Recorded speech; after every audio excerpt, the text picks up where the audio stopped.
আমরা প্রতিদিনই পৃথিবীর অসীম সৌন্দর্যের মধ্যে বাস করি, কিন্তু প্রকৃতির আশ্চর্যজনক সৌন্দর্য ও ভৌগোলিক বিস্ময় সম্পর্কে আমরা কতটুকুই বা জানি। এই পৃথিবীর প্রতিটি ভূখণ্ড আমাদের জন্য প্রকৃতির এক একটি আশীর্বাদ।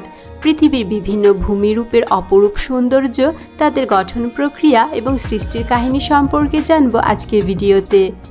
তাহলে বন্ধুরা, চলুন আমাদের প্রিয় পৃথিবীর প্রাকৃতিক ভূমিরূপগুলোর কয়েকটি স্থান সম্পর্কে জানা যাক।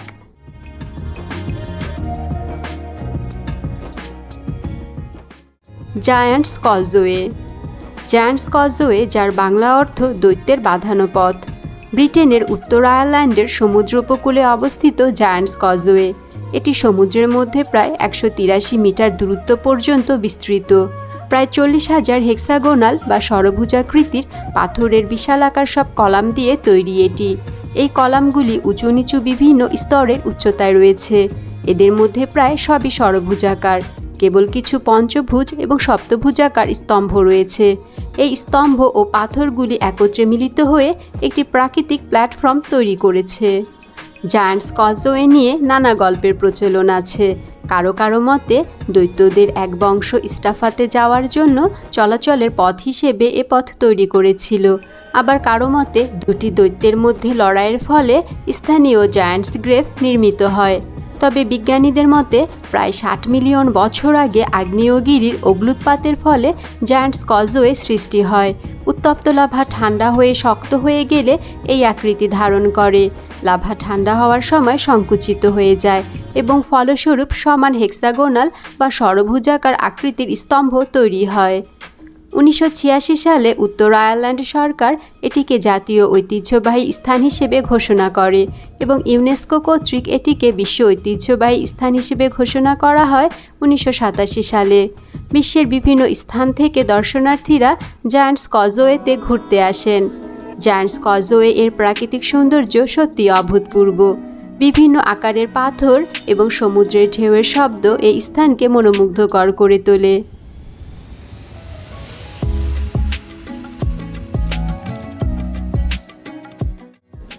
মাউন্ট থোর। মাউন্ট থোর কানাডার নুনাভুট অঞ্চলের বৃহত্তম বাফিন দ্বীপে অবস্থিত একটি বিখ্যাত পর্বত। এই পর্বতটি কঠিন গ্রানাইট দ্বারা গঠিত। পর্বতটির বয়স প্রায় 570 মিলিয়ন বছর। মাউন্ট থোর পশ্চিম দিকে বিশাল খাড়া ঢালের কারণে পৃথিবীর সবচেয়ে খাড়া পাথরের প্রাচীর হিসেবে পরিচিত এবং চ্যালেঞ্জিং পর্বতারোহণ রুটের জন্য বিখ্যাত। পর্বতটির মোট উচ্চতা প্রায় 1675 মিটার ও ঢালের উচ্চতা প্রায় 1250 মিটার এবং এর ঢালের কোণ প্রায় 105 ডিগ্রি। এই কারণে এই পর্বত আরোহীদের জন্য একটি চ্যালেঞ্জ এবং আকর্ষণীয় স্থান হয়ে উঠেছে। মাউন্ট থোরে ভ্রমণ করতে হলে পর্যাপ্ত প্রস্তুতি এবং অভিজ্ঞতা থাকা জরুরি। পর্বতটির ঢাল অতিক্রম করা অত্যন্ত কঠিন এবং বিপজ্জনক। একাধিক পর্বতারোহী এখানে অভিযান পরিচালনা করে সফল হলেও বেশিরভাগই সফল হতে পারেননি। মাউন্ট থোরের খাড়া ঢাল এবং অনন্য আকৃতি পর্বতটিকে প্রকৃতিপ্রেমী এবং অভিযাত্রীদের জন্য আকর্ষণীয় গন্তব্যে পরিণত করেছে। এর চূড়া থেকে দৃশ্যমান প্রাকৃতিক সৌন্দর্য এবং অ্যাডভেঞ্চার মাউন্ট থোরকে বিশেষভাবে গুরুত্বপূর্ণ করে তুলেছে। এখানে যাবার জন্য সাধারণত হেলিকপ্টার বা বিশেষ অভিযান দলের সাহায্য নেওয়া হয়। খাড়া প্রাচীর এবং অসাধারণ প্রাকৃতিক দৃশ্যের জন্য এটি আন্তর্জাতিকভাবে খ্যাত। Fly geyser. ফ্লাই গিজার মার্কিন যুক্তরাষ্ট্রের নেভাডা রাজ্যের ওয়াশো কাউন্টিতে অবস্থিত। সেখানকার নেভাদার এক মরুভূমিতে রয়েছে উষ্ণ বা গরম জলের ঝর্ণা। 6 থেকে 12 ফুট পর্যন্ত উঠে যাচ্ছে গরম পানির ফোয়ারা।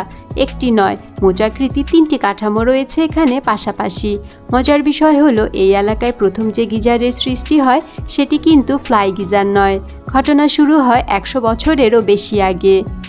মরুভূমিকে কৃষিকাজের উপযোগী করতে গিয়ে ওই সময় একটি কূপ খনন করতে মাটির তলার উত্তপ্ত পানির রাজ্যে আঘাত করে বসেন কৃষকেরা। ওই পানির তাপমাত্রা ছিল 200 ডিগ্রি ফারেনহাইট। তবে এই উত্তপ্ত পানি কৃষিকাজে ব্যবহারের উপযোগী না হওয়ায় একে এভাবে ফেলে রেখে চলে যান তারা। সেখান থেকে উত্তপ্ত পানি বের হতে থাকে বছরের পর বছর। পরের ঘটনাটি আরও কয়েক যুগ পরের। 1964 সালে একটি এনার্জি কোম্পানি প্রথম কূপটির কাছেই দ্বিতীয় আরেকটি কূপ খনন করে। কিন্তু সেখান থেকেও উত্তপ্ত ভূগর্ভস্থ জল উচ্চচাপে বেরিয়ে আসতে শুরু করে। দীর্ঘদিন ধরে এই জল, যা প্রচুর পরিমাণে খনিজ পদার্থ বহন করত, জমা হতে হতে ধীরে ধীরে স্তূপ আকারে বৃদ্ধি পায় এবং গিজারের আকৃতি ধারণ করে। ফ্লাই গিজারের সৌন্দর্য তার অসাধারণ রং এবং আকৃতিতে। এর গায়ে জমে থাকা খনিজ পদার্থের কারণে গিজারটি লাল, সবুজ এবং হলুদ রঙের স্তরে আচ্ছাদিত। বিশেষ করে সূর্যের আলোয় এই রঙগুলো আরও প্রাণবন্ত হয়ে ওঠে, যা দর্শকদের মুগ্ধ করে। এখানকার পরিবেশ রক্ষার কারণে সীমিত আকারে পর্যটকদের দেখার সুযোগ করে দেয়া হয়েছে। সাধারণত 10 জন কিংবা তার চেয়ে কিছু বেশি পর্যটকের এক একটি দলকে 2.5 ঘন্টায় ফ্লাই গিজার ও আশেপাশের এলাকায় ঘুরিয়ে দেখানো হয়।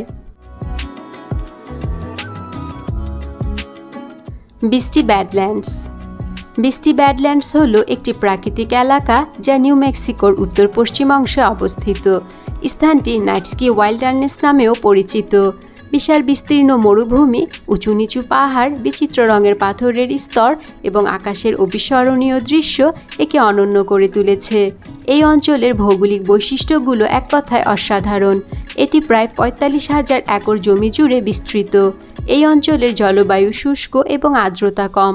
গ্রীষ্মকালে তাপমাত্রা অনেক উঁচুতে থাকে এবং শীতকালে তাপমাত্রা অনেক নিচে নেমে আসে। অঞ্চলটি নানা রঙের বালুকাময় শিলা দ্বারা গঠিত। এই শিলাগুলির রং সাদা, লাল, কমলা এবং ধূসর। রঙিন এবং আকর্ষণীয় শিলাগুলি, যা মূলত বালুকাময় শিলা এবং আগ্নেয়গিরি শিলার সংমিশ্রণ।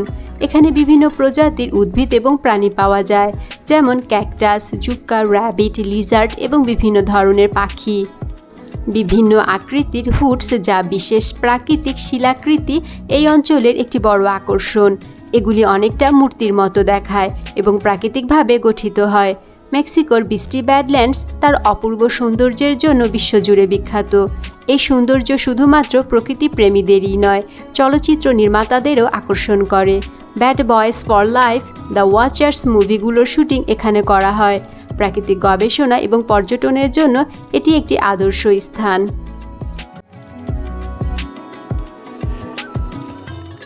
গাদিম গুহা। দুর্ঘটনাবশত আবিষ্কৃত হয়েছিল গাদিম গুহা। এটি মার্বেল গুহা নামেও পরিচিত। কসোভোর রাজধানী শহর প্রিস্টিনা থেকে প্রায় 25 কিলোমিটার দূরে গুহাটি অবস্থিত।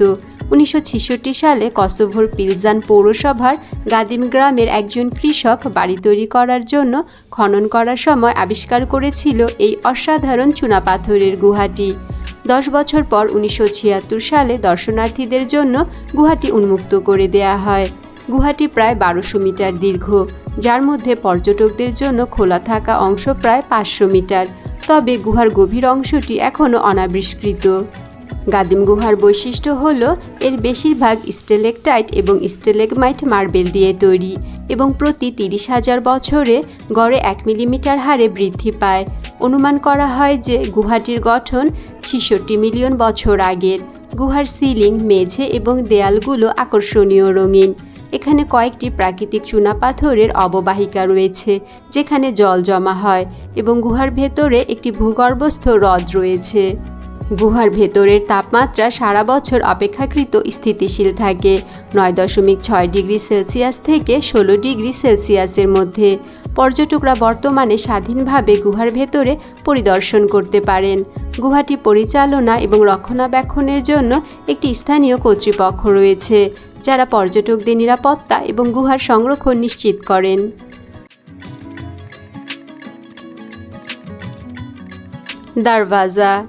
দারওয়াজা গ্যাস ক্রেটার, যা গেটওয়ে টু হেল বা জাহান্নামের দরজা নামেও পরিচিত, তুর্কমেনিস্তানের রাজধানী আশখাবাদ থেকে প্রায় 260 কিলোমিটার উত্তর পশ্চিমে কারাকুম মরুভূমির মধ্যে অবস্থিত দারওয়াজা গ্যাস ক্রেটার।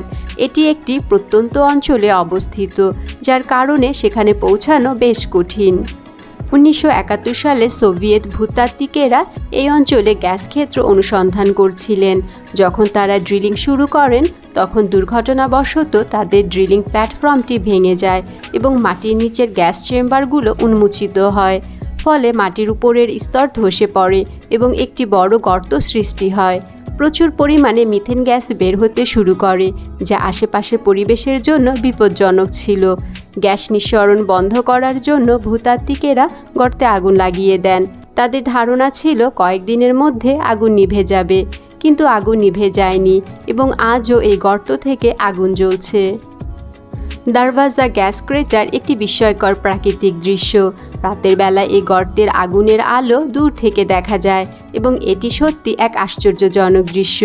গর্তের তাপ এবং আলো আশেপাশের মরুভূমির সঙ্গে এক ভিন্নমুখী সৌন্দর্য সৃষ্টি করে। অনেক পর্যটক এই অদ্ভুত এবং রহস্যময় স্থানটি দেখতে আসেন। ক্রেটারের চারপাশে রাত কাটানো এবং তারার আলোতে গর্তের আগুন দেখা সত্যি এক অদ্ভুত অভিজ্ঞতা।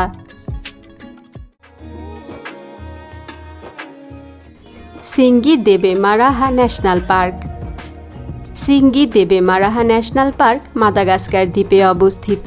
এটি মাদাগাস্কারের পশ্চিম উপকূলের একটি বিশাল চুনাপাথর বিশিষ্ট অঞ্চল, যা ইউনেস্কো ওয়ার্ল্ড হেরিটেজ সাইট হিসেবে তালিকাভুক্ত হয়েছে। স্থানটি মূলত চুনাপাথরের অদ্ভুত আকৃতির স্তম্ভ, গুহা এবং খাদ দ্বারা গঠিত। চুনাপাথরের এই স্তম্ভগুলোকে সিঙ্গি বলা হয়, যা মাদাগাস্কারের স্থানীয় ভাষায় হাঁটার অযোগ্য স্থান অর্থে ব্যবহৃত হয়। পার্কটির অন্যতম আকর্ষণ এর অদ্ভুত চুনাপাথরের গঠন। বিশাল এবং সূক্ষ্মভাবে খোদিত পাথরের স্তম্ভগুলো দেখলে মনে হবে যেন প্রাকৃতিক স্থাপত্য শিল্প। এছাড়াও এখানে বিভিন্ন ধরনের বিরল উদ্ভিদ এবং প্রাণী পাওয়া যায়। বিশেষ করে লেমুর, বাদুড় এবং নানা প্রজাতির পাখি এখানে দেখতে পাওয়া যায়। পার্কটিতে পর্যটকদের জন্য কিছু স্থানে হাইকিং, ক্লাইম্বিং এবং কায়াকিংয়ের ব্যবস্থা রয়েছে। তবে পার্কের কিছু অংশ অত্যন্ত দুর্গম এবং প্রবেশ করা কষ্টসাধ্য। এই স্থানটি প্রকৃতিপ্রেমী এবং অভিযাত্রীদের জন্য এক অসাধারণ গন্তব্য।